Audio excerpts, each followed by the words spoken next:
அன்பு மக்களே, இந்த நாளில் நாம் தீய சக்திகளின் பிடிகளில் இருப்பதாக நினைத்து கொண்டிருக்கிறவர்களுக்காக நாம் ஜெபிக்கிறோம். என்னுடைய பணி வாழ்விலே அநேகர் எனக்கு யாரோ ஏதோ செய்து விட்டார்கள், என்னுடைய வாழ்க்கை ஒரு விதமாக முடங்கி போயிருக்கிறது என்றெல்லாம் மனக்குழப்பத்தோடு பேசுகின்ற போது தீய சக்திகளினுடைய செயல்பாடுகளை அறிய முடியாமல் நானே தவித்திருக்கிறேன். ஆண்டவரே, உம்முடைய வாழ்நாட்களில் நீர் தீய சக்திகளின் பிடியிலிருந்து அநேகரை மீட்டிருக்கிறீர். எனவே நாங்கள் விசுவசிக்கிறோம். அதே நம்பிக்கையோடு இந்த நாளிலே உம்மிடத்திலே நாங்கள் ஜெபிக்கிறோம். பிறருடைய நல்வாழ்வை விரும்பாத மனநிலையோடு யாராவது இருந்தால் அவர்கள் ஆண்டவரிடத்திலே மனம் திரும்பி வாரோம் என்று சொல்லுங்கள். கேடு செய்ய நினைக்கிறவனுடைய கேடு அவனுடைய தலைக்கே திரும்பும் என்று வேதம் சொல்லி இருக்கிறது. எனவே மனம் திரும்பி அவருடைய திருப்பாதத்திற்குள் வாருங்கள். பலவீனமான இதயம் கொண்டவர்களுக்காக என்னோடு இணைந்து ஜெபியுங்கள். அன்பு தெய்வமே இயேசுவே, இந்த நாளுக்காய் நாங்கள் உமக்கு நன்றி செலுத்துகிறோம். எங்கள் அனைவரையும் உம்முடைய திருப்பாதத்திலே கூட்டி சேர்த்த உம்முடைய கிருபைக்காக நன்றி செலுத்துகிறோம். இதோ எங்களை ஆசீர்வதிப்பதற்காக தேவரீர் திவ்ய நற்கருணையிலே எழுந்தருளி இருக்கிற உம்முடைய கிருபைக்காக நன்றி செலுத்துகிறோம். எங்களை கண்ணின் கருமணி போல காத்து வழிநடத்துகிற உம்முடைய கிருபைக்காக நன்றி செலுத்துகிறோம். உமது உள்ளங்கைகளிலே எங்களை பொறித்து வைத்திருக்கிற உம்முடைய கிருபைக்காக நன்றி செலுத்துகிறோம். எங்கள் கண்ணீரை எல்லாம் உம்முடைய தோற்பைகளிலே சேர்த்து வைத்திருக்கிற உம்முடைய கிருபைக்காக நன்றி செலுத்துகிறோம். உங்கள் மீது அக்கறை உண்டு என்று எங்களுக்கு நீர் சொல்வதற்காக நன்றி செலுத்துகிறோம். எங்களுடைய பாரங்களையும் கவலைகளையும் உம்மீது சுமத்த எங்களுக்கு நீர் கற்றுத்தருவதற்காக உமக்கு நன்றி செலுத்துகிறோம். இது அடிமைகள் இந்த வேளையிலே எங்களை தாழ்த்தி ஒப்பு கொடுத்து ஜெபிக்கிறோம். அன்பின் ஆண்டவரே, உம்முடைய வாழ்நாட்களில் அநேகரை தீய சக்திகளின் பிடியிலிருந்து மீட்டீரே. நாங்கள் விசுவசிக்கிறோம். உமது வல்லமையான கரத்தினுடைய ஆட்சி தீய சக்திகளின் மீது இருந்தது என்று நாங்கள் விசுவசிக்கிறோம். அதே நம்பிக்கையோடு உம்முடைய திருப்பாதத்திலே வேதனையோடு மன்றாடி கொண்டிருக்கிற மக்களை நீர் கண்ணோக்கி பாரும். தாங்கள் தீய சக்திகளினுடைய ஆக்கினைகளுக்கு உள்ளாக்கப்பட்டிருக்கிறார்கள் என்று நம்பி இருக்கிறவர்களை தேவரீர் பலப்படுத்தும். உம்முடைய தெய்வீக இரத்தத்தால் நீர் கட்டிய அனைத்தும் இன்றும் கட்டப்பட்டதாகவே இருக்கிறது என்று எங்களை விசுவசிக்க செய்கிற உம்முடைய கிருபைக்காக நாங்கள் உமக்கு நன்றி செலுத்துகிறோம். தீய சக்திகள் உம்முடைய இரத்தத்தினால் கட்டப்படுவதாக, உம்முடைய திருச்சிலுவையினால் கட்டப்படுவதாக, உம்முடைய திருநாமத்தால் கட்டப்படுவதாக.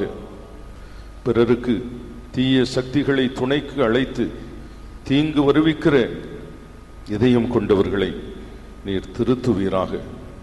அடிமைகள் எங்களை தாழ்த்தி ஒப்பு கொடுக்கிறோம். யாருக்கும் எங்கள் வாழ்விலே நாங்கள் தீங்கு இழைக்காதபடிக்கு தேவரீருடைய கரம் எங்களை தடுத்து ஆட்கொள்வதாக. அடிமைகள் எங்களை தாழ்த்தி ஒப்பு கொடுக்கிறோம் சுவாமி.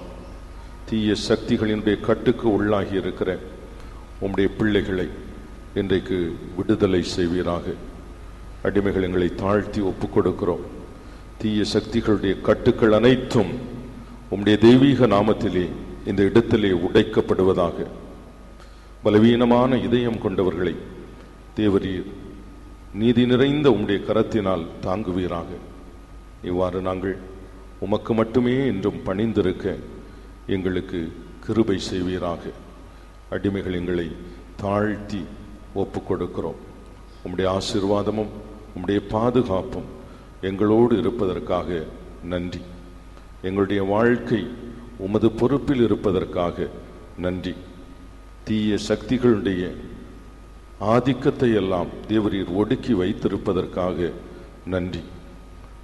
தீய சக்திகள் உமது கட்டுக்குள் இருக்கிறது என்று நாங்கள் விசுவாச அறிக்கை செய்கிறோம்.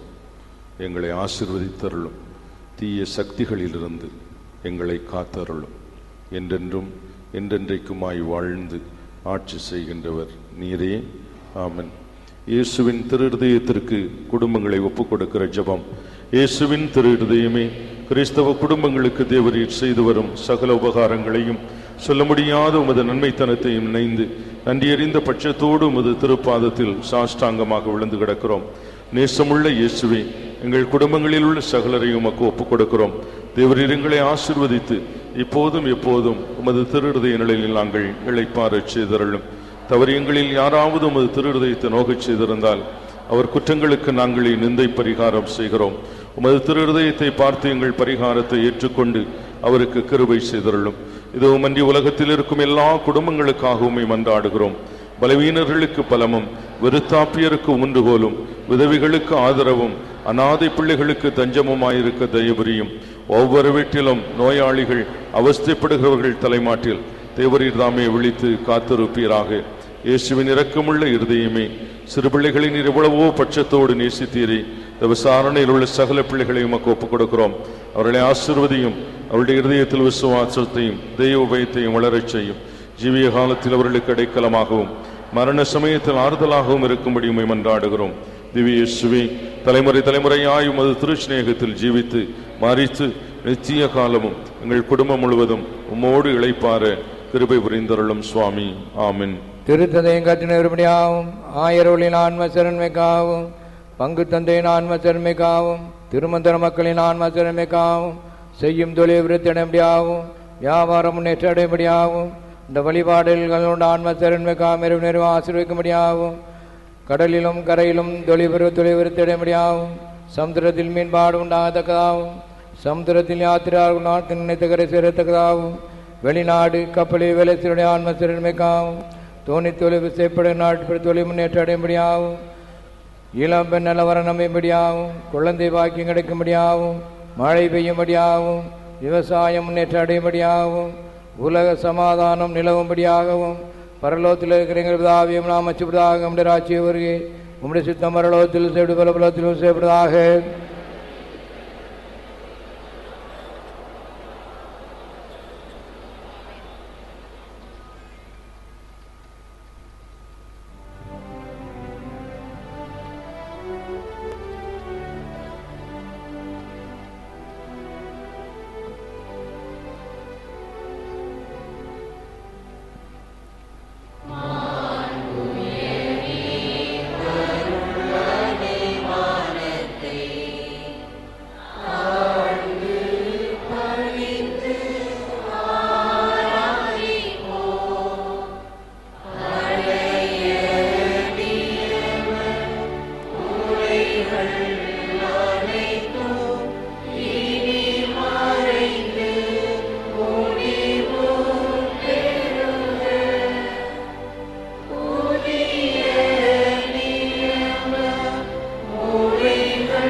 மன்றாடுவோமாக.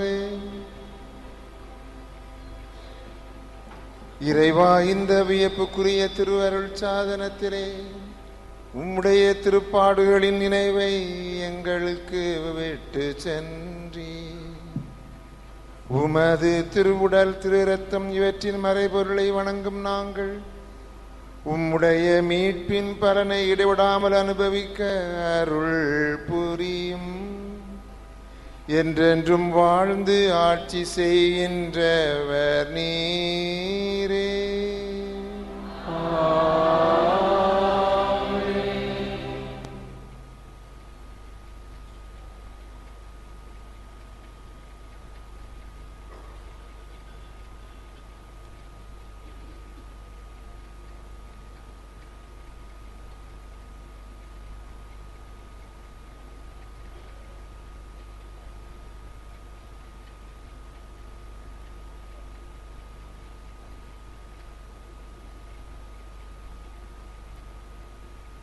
மக்களே, காலையும் மாலையும் சேர்ந்து 6வது நாள் ஆயிற்று.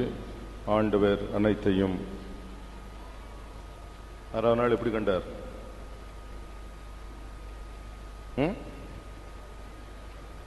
5 நாள் நல்லதா கண்டார். 6வது நாள் மனுஷனை படைச்சிட்டு மிகவும் நல்லது என கண்டார். எனவே இன்றிலிருந்து ஆண்டவர் அனைத்தையும் மிகவும் நல்லதாக காண்பார் என்ற நிறைந்த நம்பிக்கையோடு நாம் அவருக்கு நன்றி செலுத்துகிறோம். நான் ஏற்கனவே சொன்னது போல நம்முடைய ஒப்புரவு அருட்சாதனத்திற்கான ஆயத்தத்தை நாம் ஆரம்பித்திருக்கிறோம்.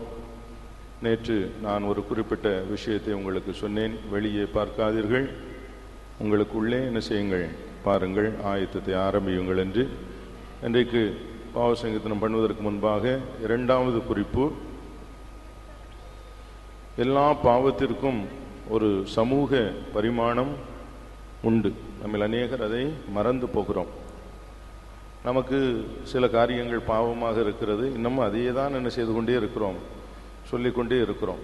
ஆனால் பெரிய பாவங்களை பற்றி மனிதர்கள் என்ன செய்வதில்லை, கவலைப்படுவதில்லை. நீங்கள் பெரிய பாவம் என்று நினைத்தீர்கள் என்றால் அது வேற பெரிய பாவம் அப்படின்னு நீங்கள் நினைச்சிருக்கீங்க.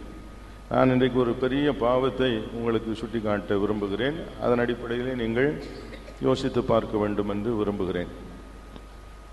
எல்லாரும் இப்படியே மாதாவை பார்த்துக்கிட்டே இருக்கிறீங்க, ரைட்? கொஞ்சம் அசந்தம்னா மாதா சுருவத்தை தூக்கிட்டும் என்ன செய்திருவீங்க, போயிடுவீங்க. அந்த அளவுக்கு உருக்கமாக ஒவ்வொருவரும் விதவிதமான ஜெபமாலையை வைத்து அந்த மணிகளை உருட்டுவதையெல்லாம் நான் பார்க்கிறேன். கவியிலும் பார்க்கிறேன், எங்கேயும் பார்க்குறேன், எங்கேயும் பார்க்குறேன். இப்படி உருட்டுகிற நாம்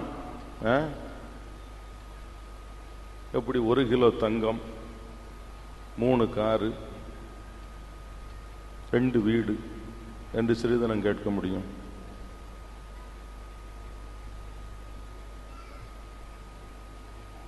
கேட்கலாமா? யாராவது பாவம் நினைச்சிங்களா? இவ்வளோ நாளும் அதெல்லாம் இதுதான் கடைந்து எடுத்த பரிசேயத்தனம், நம்மிடத்தில் இருக்கிற பரிசேயத்தனம். இந்த தாயை இவ்வளவுக்கு போற்றுகிற நாம் அன்றாட வாழ்க்கையிலே பெண்மையை இவ்வளவுக்கு நாம் என்ன செய்கிறோம், கொச்சைப்படுத்துகிறோம். இன்றைக்கு நிறைய பேர் இதை பாவம்னே நினைக்கிறது இல்லை. கட்டாய வரதட்சணை என்னது, மிகப்பெரிய சமூக பாவம். நீங்கள் எல்லாரும் அது பெருமைன்னு நினச்சிக்கிட்டு இருக்கீங்க. அவ்வளோத்தையும் வாங்கிட்டு மாதா கோயிலில் கல்யாணம் வைக்கிறது பெருமைன்னு நினச்சிக்கிட்டு இருக்கீங்க. எவ்வளோ துர்ப்பாக்கியம் பார்த்தீங்களா? எல்லாரும் பரிசுத்தர்கள் போல இந்த சதுரத்துக்குள்ளும் வட்டத்துக்குள்ளுமாக நாம் உட்கார்ந்து இருக்கிறோம். நம்மிடத்துக்குள்ளே இருக்கிற சில பரிசேயத்தனங்களை பார்த்தோமா? நம்ம தொழிலில் திருட்டுத்தனம் பண்ண முடியுமா? இப்படியே இருக்கிறோமா? பண்ண முடியுமா? பேய துணைக்கு கூப்பிட முடியுமா? என் தொழில் நல்லா வரணும்னு. இன்னொருத்தனுடைய வாழ்க்கையை கெடுக்க நம்ம சொல்றாங்க, செய்வேனா அப்படிலாம் சொல்றாங்க. செய்ய முடியுமா? என்ன பேச மாட்டேங்கிறீங்க எல்லாரும்? இந்த பாணியிலே ஆத்ம சோதனையை ஆரம்பியுங்க. மற்ற ஆத்ம சோதனையெல்லாம் நீங்கள் வழக்கம் போல் செய்வீங்கன்னு தெரியும். போய் சொன்னேன், கிட்ட வார்த்தையை போட்டேன்னு, இதெல்லாம் வழக்கம் போல் சொல்லிக்கிட்டே இருப்பீங்க. இப்படி சொல்லியே தான் மனித வாழ்க்கை மேம்படாமலே இருக்கிறது.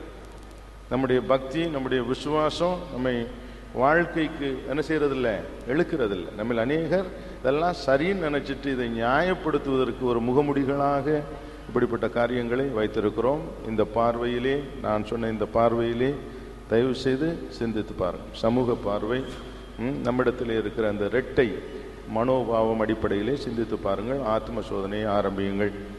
இந்த நிகழ்ச்சியை குருக்கள் அங்கங்கே இருந்து பார்த்து கொண்டிருப்பார்கள். அவர்களுக்கு அன்பான வேண்டுகோள், தயவு செய்து வெள்ளிக்கிழமை மதியம் 3 மணிக்கு பாவசங்கத்தனம் கேட்க வாருங்கள். ஏனென்றால் மக்கள் பாவசங்கத்தனம் கேட்க முடியாது. எனவே குருக்களுக்கு அன்பான வேண்டுகோள், வெள்ளிக்கிழமை 3 மணிக்கு ஒப்புரவு அருள் சாதனத்திற்கு வாருங்கள். அப்புறம் தேரை பற்றி ஒவ்வொரு நாளும் ஒரு குறிப்பு சொல்லி கொண்டு வருகிறேன். இன்றைக்கு நான் சொல்ல விரும்புகிற குறிப்பு, தேரின் மீது நாணயங்களை எறிவது, தேரின் மீது உப்பை எறிவது, தேரின் மீது வீட்டு மாடியிலிருந்து தண்ணியை கோரி ஊற்றுவது, எல்லாம் யார் உங்களுக்கு படித்து தந்தான்னு எனக்கு தெரியல. யார் படித்து தந்தான்னு எனக்கு தெரியல. தேரில் இந்த மாதாவினுடைய சுரூபம், காலாகாலத்துக்கும் பொக்கிஷமாக பாதுகாக்கப்பட வேண்டிய சுரூபம் ஏற்றி வரப்படுகிறது. நீங்கள் இப்படிப்பட்ட செயல்களை எல்லாம் என்ன செய்கிறீங்க? செய்கிறீங்க. இனிமேல் உண்டியல் அந்த காசை எரிஞ்ச உடனே 10 பேருக்கு இந்த கழுத்து வலி உள்ளவன் இருப்பான், 10 பேர். அவன் கழுத்து எங்கே போகும்? அவன் கழுத்து எங்கே போகும்? அவன் கழுத்து தரைக்கு போகும். இனிமேல் அவனை 2 பேர் மிதிப்பான். எனவே தயவு செய்து பிற மத சகோதரர்களாக இருக்கலாம், நம்ம ஆட்களாக இருக்கலாம், இந்த நாணயங்களை எடுத்து வீசுவது, உப்பை எடுத்து எறிவது, வீட்டு மாடியில் இருந்து தண்ணி ஊற்றுவது, இந்த காரியங்கள் எல்லாம் கண்டிப்பாக தவிர்க்கப்பட வேண்டும். தாய் வருவாள், தாய் நம்மை பார்க்க வருவாள். தண்ணி ஊற்ற வேண்டியவங்க கீழே தண்ணி ஊற்றிட்டு என்ன செய்வாங்க? போவாங்க. அதை பற்றி நீங்கள் கவலைப்படாதீங்க. எனவே தயவு செய்து இப்படிப்பட்ட தப்பான நேர்ச்சிகளை நிறுத்தும்படியும் அன்போடு கேட்டுக்கொள்கிறேன். எல்லாவற்றையும் விட நான் மீண்டும் மீண்டும் நினைவுபடுத்துகிறேன், அன்னை தங்கத்தேரில் வந்தால் காணாது, அன்னை எங்கே வரணும்? இதய தேரில் வரணும். அதுதான் நீங்கள் இந்த விசுவாச ஆண்டில் அவளுக்கு செய்கிற மிகப்பெரிய மகிமையாக இருக்கும் என்று நம்புகிறேன். நன்றி.